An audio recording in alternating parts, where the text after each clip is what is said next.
Welcome back, nerds. Fino here. So you spent all your quartz on Morgan and Melusine, but then you realize there are some really good supports on the menu. How can you salvage this situation?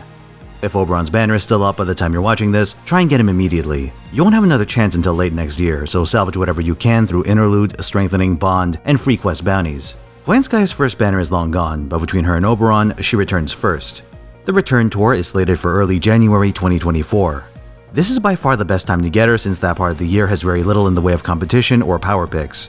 It also gives you some time to recover if you're going hard for this year's batch of summer servants, but here are some banners of interest around the same period, in case you need to budget even harder.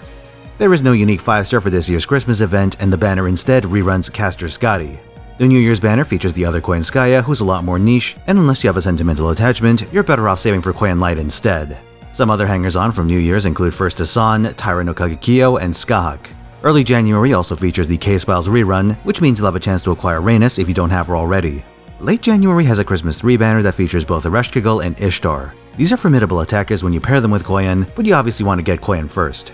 The last nearby banner you have to worry about is the Valentine's one. This introduces Bazette, who's this unusual counterattack focused alter ego. A cool servant and you can make some fun strategies with her, but not necessary by any means.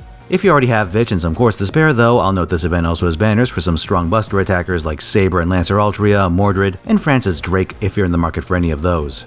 Koyanskaya's third overall banner returns in late December 2024, and content-wise, it's exactly the same as her second. However, this overlaps with Oberon's return banner, so you're better off dealing with any Koyan-related needs in January instead. As for Oberon, this is your only other chance to get him, at least as of this recording. However, the same campaign that brings him back also features Muramasa and Melusine, and the way the banner is structured means there's no overlap. You have to roll for Oberon last. The upside is that his specific banner has Caster Coup on rate up, meaning you can get all the servant coins you need.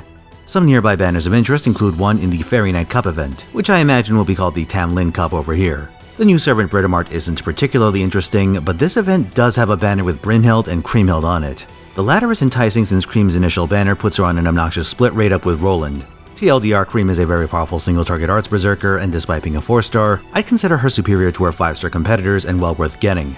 Another banner of interest is in late November, featuring Castoria for those of you who don't have her by this point. As quite possibly the most valuable support in the game, Castoria is the closest thing in this game to an actual must-roll, not like a metaphorical clickbait title must-roll.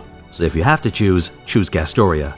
But I'd avoid putting myself in that situation and getting her earlier. She should be getting a banner around May of the same year, so plan accordingly. Going in the opposite direction, past Oberon's banner, we have New Year's. Rasputin is a powerful servant, though not particularly amazing in gameplay, so if you're content to admire him from a distance, I'd recommend doing that. Some of these side banners have Rhaenys, Gilgamesh, and Mysterious Heroine XX for those of you on the hunt. Mid-January introduces Nina Chris Alter, who's a general pool servant, though a good one. And February introduces Kukul Khan, a very powerful buster foreigner. I wouldn't budget her over Koyan or Oberon, but if you already have the other two, she's got one hell of a skill set. So here's the game plan. Get Oberon right now if you can do it. Then save up to get Koyanskaya of Light in her January 2024 rerun. Do whatever it takes to get her on that second banner because you don't want to spread yourself thin for her third. 2024 is also going to have a trio of very powerful summer servants that you'll want to budget for if you can help it. Save up what you can going into the end of the year, and then get Oberon on his second banner if you don't already have him. That's what I'd recommend. Good luck. Thanks for watching. Like if you enjoyed this video, subscribe for more, and come watch me at twitch.tv/Finotaisen where I stream every weekend, 3 p.m. Pacific time, Friday through Sunday. I also posted my Oberon rolls over on Fino and Friends, and let me tell you, Mistake has had some absolutely insane luck on that front. Link on screen. I'll see you there.